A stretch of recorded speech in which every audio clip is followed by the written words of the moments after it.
I'm now in Thailand still, and I have Jan Haugen Ile with me, a video conference in Norway. So he's head of Northern Europe in Ionity, and today we want to talk about Hubject. So Jan, you know a lot about Hubject, right? Yeah, Hubject have been in the EV market for a while, and to start with the beginning, it was founded back in 2012 in Germany when they saw that they needed to do it easier for the EV driver to use different charging network, so they didn't have to have a lot of this charging tag or RFID tag when they could charge, so they could have one common tag. That was the target for Hubject when it was founded. Ionity is also a part of Hubject, right? Yes, we are a part of Hubject as a provider of charging network, and that's how Hubject are. Hubject are a little bit like you are used to with the Visa card. So when you have a Visa card, you can pay with the Visa card in your grocery store, in like Rema 1000, you can pay when you are buying clothes, or you can pay it when you are buying gasoline, or you can pay wherever you want to pay it. So that it was founded to make it easier for us as people to shop around in different shops, so we don't have to have a lot of different cards. And this was the same behind Hubject. They is an opportunity for all the companies who has charging network. So we can connect to Hubject and say that we are available for this price. And then all the company who wants to sell charging services like NewMotion and Plugsurfing, they can connect as a seller of charging services, and they can choose which charging network that will be a part of their offering. And then it will be easier for you as a customer of NewMotion or Plugsurfing that you can use your charging tag at Ionity and other charging operator who is a part of the Hubject network.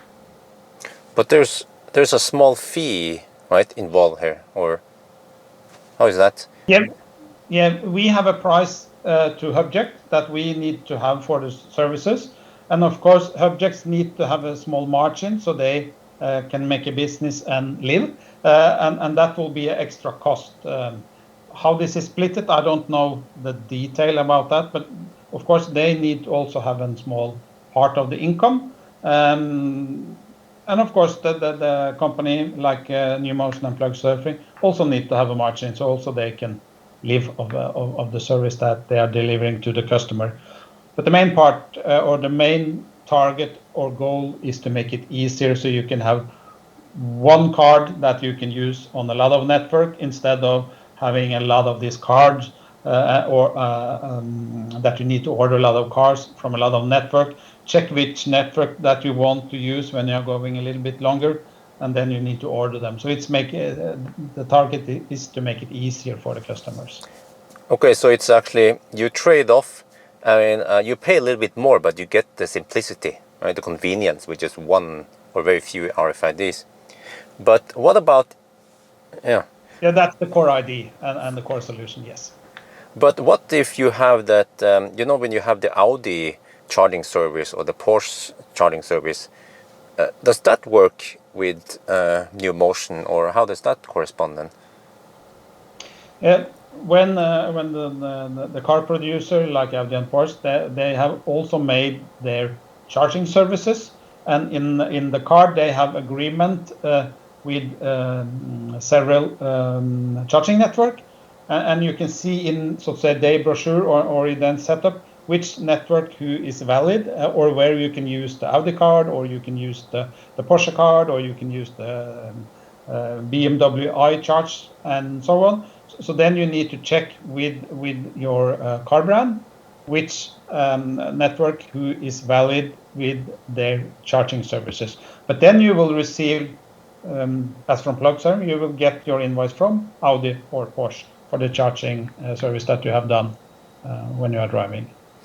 What, so you mean you can't use Plugsurfing if you want to use the Audi, the low price with Audi charging, or? No, then you need to use the Audi card and have the Audi agreement with Audi, and then you get this Audi charging card, and you need to use that card. Okay. And how is it when you have those in the car? In many EVs, you can see charging, like charger status, if it's available or not.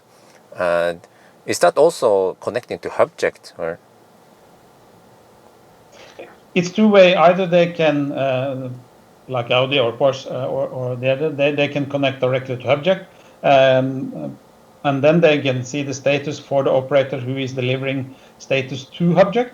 Another way to get it is also from the back end from the different providers, but then you need to connect to a lot. So that's up to the car brands to choose what kind of solution they want to have for their charging services and the visibility in the navigation in the car. Okay. Well, so because I think I saw something in the EQC, at least some live status, but I'm not sure if that was, if they connected to Ionity directly or if they connected to Hubject, because then it's more generic, right? I'm not totally sure how the different car brands do this. This is agreement between, so to say, Mercedes centrally and also Ionity centrally, so they can take care of these IT issues. I'm responsible for the rollout, the establishment, and the operation in the northern region, as you said. So I don't know the details from each car brand and how they have set up their charging services and navigation inside the car. Okay. Well, you mentioned in the beginning that this was from from Germany, right? They started Hubject. Yeah, that was the first place they started to deliver these services in Germany, but now it's all over Europe. But okay, so it's for Europe, but can it be used throughout the whole world and like in America? In practice, yes. I'm not familiar with the, so to say, the strategy of Hubject, if they will be a European country or if they want to expand to like the US and Asia. I'm not sure, but in practice, it could be set up for the whole world. So it's just the same. It's a common database where all the operators, all the companies selling charging services register, and we trade through that database. Okay, I want also to know, Ionity, why did you guys choose to be a part of Hubject? The first thing is that it's a quite easy way to set up a roaming services. So we are not just available for our owners, the partners, or the owner of Ionity, but also for all providers of charging services. So that in the first step, that's make it easy and quite fast to be a part of the charging solution from as many providers as possible. So it's a fast start to get into the market and to provide easy access to our chargers. And that was the main part. And of course, the main part of our owners is also owner in Hubject. They also founded that company, so it's quite naturally to cooperate with them. But the main part is that it's easy and fast to set up the services, so we give access to the EV driver.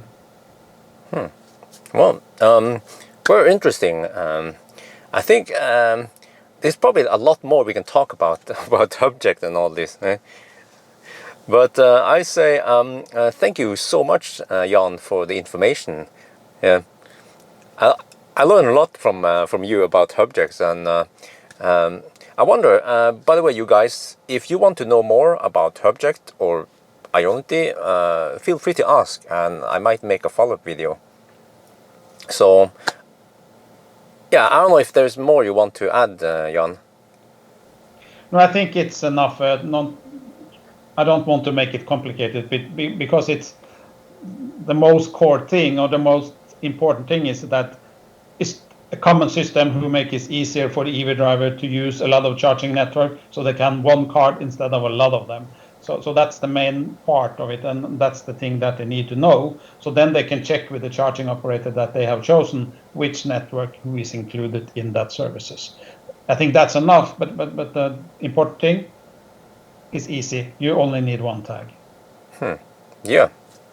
Well, that's great. Maybe one day we will see Hubject spreading throughout the rest of the world also then.